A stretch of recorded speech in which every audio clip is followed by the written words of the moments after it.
Yo, what's good, y'all? It's Online Prodigy 360, and I'm here today with a little gaming rant. You know what I'm saying? So, the PlayStation Project Q was officially announced as the PlayStation Portal. This was just announced at Gamescom 2023. You know what I'm saying? The internet has a lot of opinions and a lot of reactions for this device. And it's funny because I actually made a video on this a little while ago, maybe like a month ago, but my computer was just messing up, so I didn't release it. But it was my initial reaction to the Q being announced.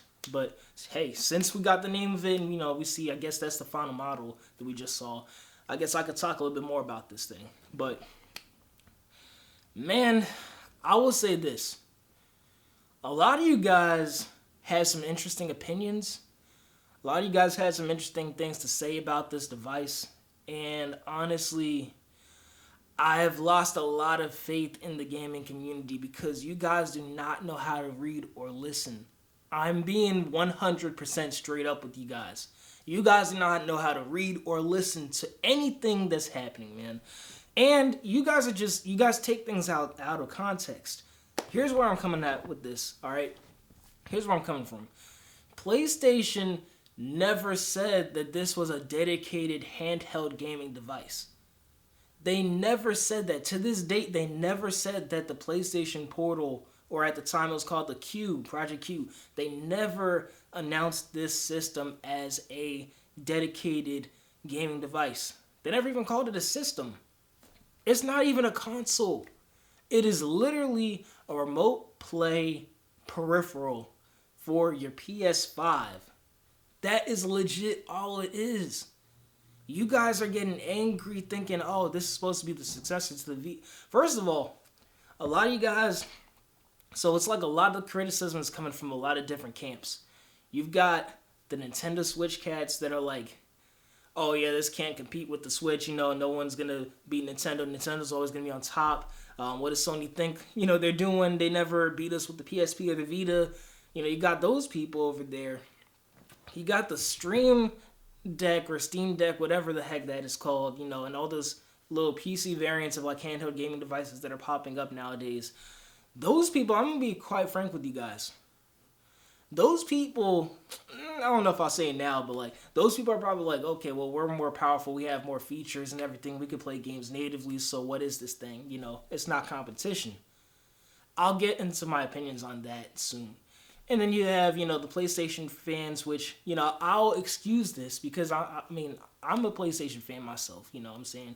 I appreciate everything that's on the, I won't say everything, most things that are on the market that I like. I know, that's pretty vague, but hey. But honestly, PlayStation just happens to be one of them.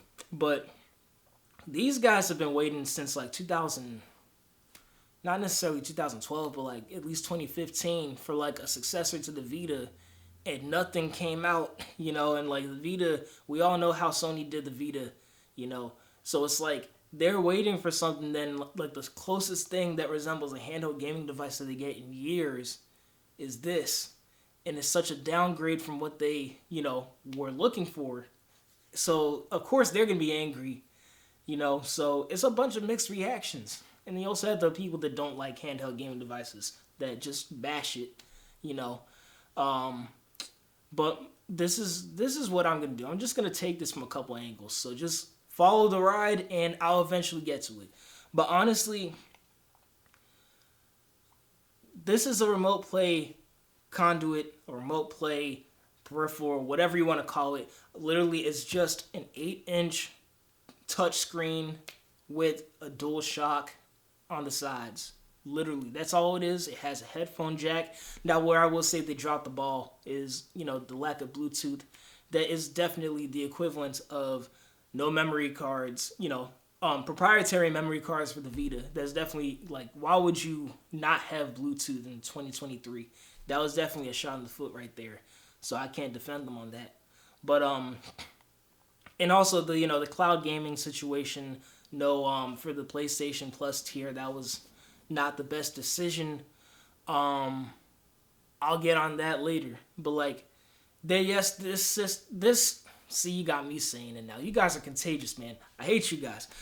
See, this device, this device is not the best that Sony could have done, but we can at least all agree that they were trying to keep the cost down to a certain extent. You know, like another example of you guys thinking that Sony doesn't.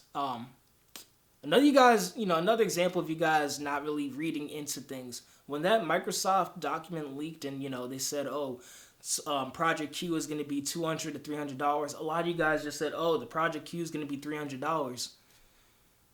You're forgetting it's a range, $200 from $300 to $300. That doesn't automatically mean that it's going to be $300. So when you guys were shocked that this thing was $200, that's on you guys for being surprised. The information has been out there. They've been said that it was $200 at the least. If it was like $150 or $100, then that's when you guys can be, or $175. That's when you guys can be like, oh my gosh. But like, you're acting like $200 was never mentioned. So I'm seeing just a train ride of like a lot of gamers just with short attention spans, not looking into what is being said in these things, man. And it's kind of sad. I feel like things like TikTok and like shorts and all this stuff has been like decreasing people's like attention spans. Like we're not as quick as we used to be. It's crazy. But like, yeah, man, as far as the Project Q, what I really think about it, if you have a PS5 and you desire to play your games in your house where you have a stable internet connection, okay, that's cool. Could they have put 5G or some kind of equivalent there? Yeah. I don't think that a remote play device is good if you're planning to play it or use it in the way that you would a dedicated handheld gaming device because of how Wi-Fi is set up. Wi-Fi, we're still, even back in 2012 when the Vita was out, and, remote play with it, it still wasn't perfect back then, and Wi-Fi is still not perfect right now. Not everyone has a solid internet connection, and most places that you go to aren't going to outright have an amazing internet connection to where you don't have to worry about lag or latency or anything like that. So it's just best if you plan to buy that thing, use it in your house. If someone's on your TV, watching the TV, or they want to watch something, you game on your project, your portal. Like, that's really what it is. So if you have a PS5, you got me saying it, that device is for you. As far as, anyone else, it's the fact that you even need a PS5 to even use that thing is highway robbery, but it makes sense because of what they're trying to do. It's a peripheral. So that means you got to shell out $500 or $450 for your PS5. You got to get the controller for that. I think it comes with it, right? I don't have a PS5. Let me know in the comment section. It comes with the controller most likely. You want to get the games, $70 for games. You want to get PlayStation Plus, you buy PlayStation Plus. And then you buy the Project Q, you're already over probably $800 at this point. So, if you really want to invest in that thing, that's what I'm saying. You can't just want to get into it.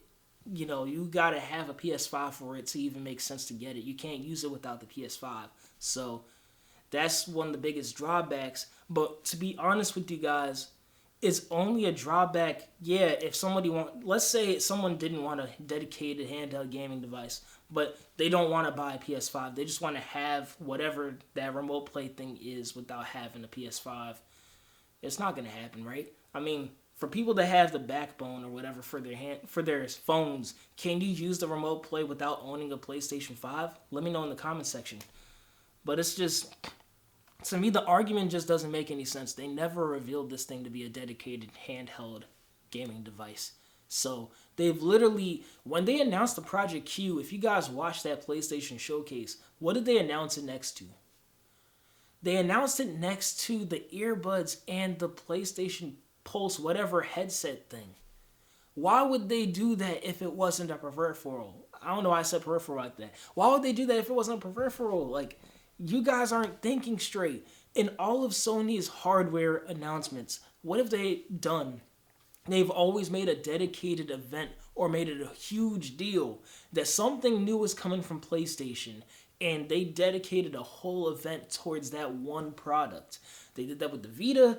They did that with the PSP, the PS3, the PS4, PS5. Literally, PS5 Showcase 2020. All these systems from Sony have had their dedicated conferences.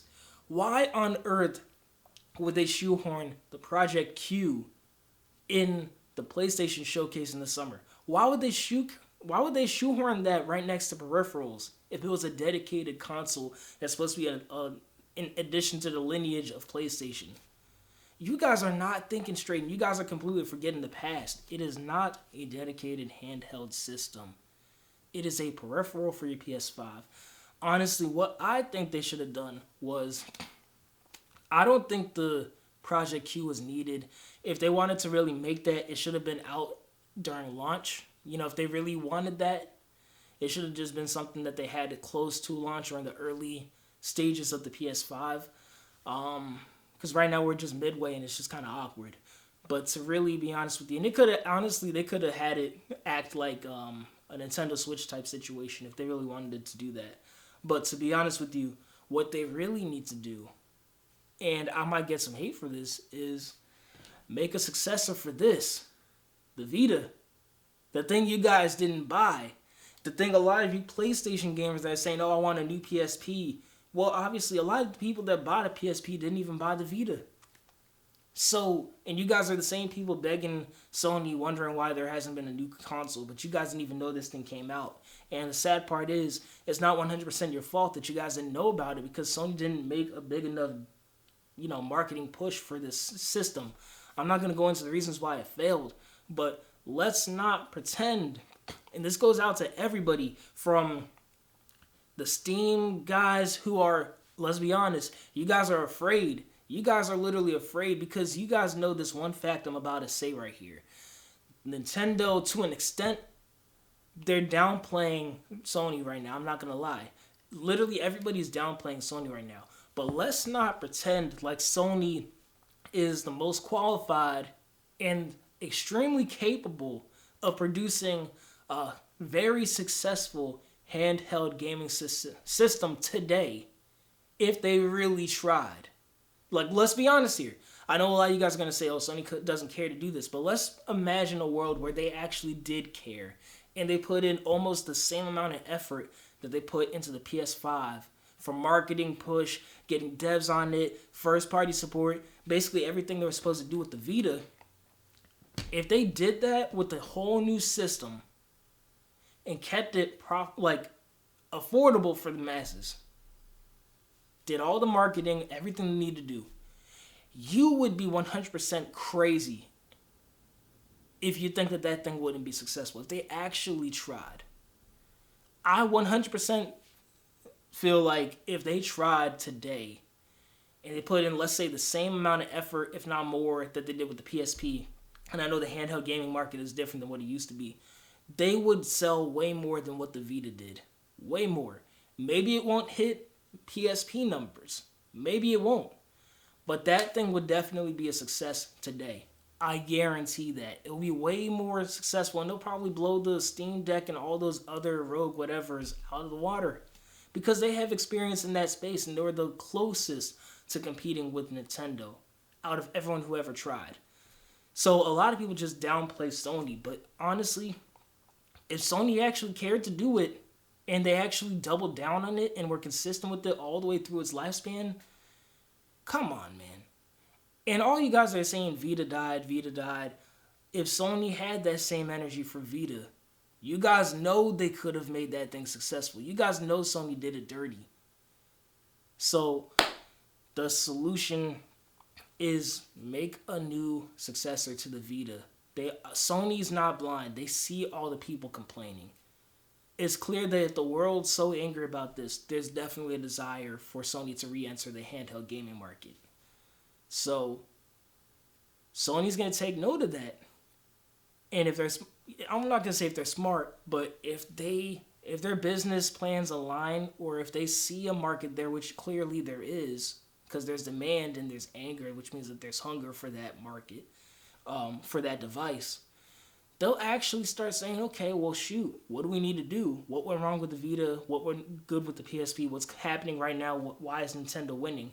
They're going to take all that information and hopefully make a whole new PlayStation handheld. And hey, what if, this is a crazy scenario, a lot of you guys are angry about that lack of cloud gaming support, with the new PlayStation Plus tier. What if Sony was holding out for a successor to the Vita to implement that cloud gaming support? And that's what's going to push the cloud gaming handheld movement or whatever. Imagine that. That would be interesting, and I'm pretty sure a lot of people would buy that. Imagine that. But let's take it a step further. Not just playing PlayStation 5 games through the cloud. Imagine if you could play most, I'm saying most, because I know a lot of you guys will be, tech nerds will be getting at me. Imagine if you could play most of Sony's, whole category from PlayStation 1, PlayStation 2, PlayStation 3, PlayStation 4, PlayStation 5, PS Vita, everything on that freaking handheld through cloud streaming. Imagine if you could pull that off. That would be the smartest move that Sony would do. And that's just to start with what they could do with that handheld. So, just an idea. I don't think Sony's crazy. I think they've at least thought of making a new system, and they're not blind to what the Nintendo Switch is doing. They're not blind to what the Steam Deck and all these other handhelds are doing. And I'm pretty sure they've probably figured out a way that they could fit in. Come on now. Let's be honest. We got to give them more credit. So, that's my opinion. The Portal is a peripheral. Nothing more, nothing less. Everyone's saying that's going to fail. Who knows? Who knows? Maybe people will buy it. A lot of people that are even hating on that thing are saying, oh, shoot, well, I'll just buy it to test it to show you guys that it's trash.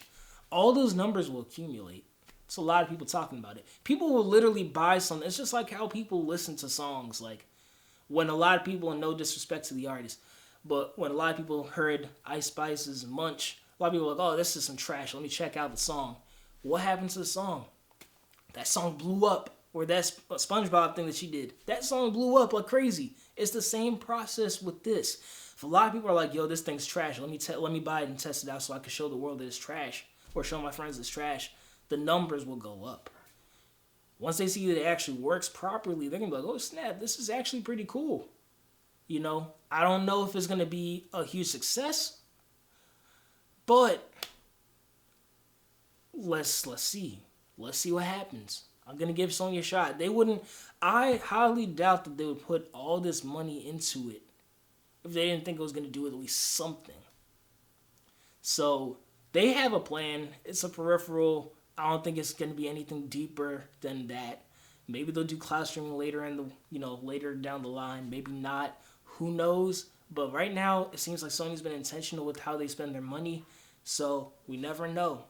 Let's see what happens. That's it for this video, guys. If you like this video, please make sure to like, comment, share, and subscribe. Let me know what your thoughts are in the comment section. I had to say it. Maybe my views are controversial, but I'm just reading from what the information that they gave us. They never said it was a dedicated handheld. So, that's what my thoughts are. Let me know. And hey, if you guys want remote play with dedicated experiences, get this PS Vita, man. I still remote play my PS4 games till this day. I play this thing almost every single day. It's got good exclusives. It's got good everything. And honestly, the remote play is pretty cool. I can access it everywhere in the world as long as my PS4 is on and I got Wi-Fi. And it actually runs pretty good. So, yeah, man. Get this, at least while you wait. All right, y'all. Peace.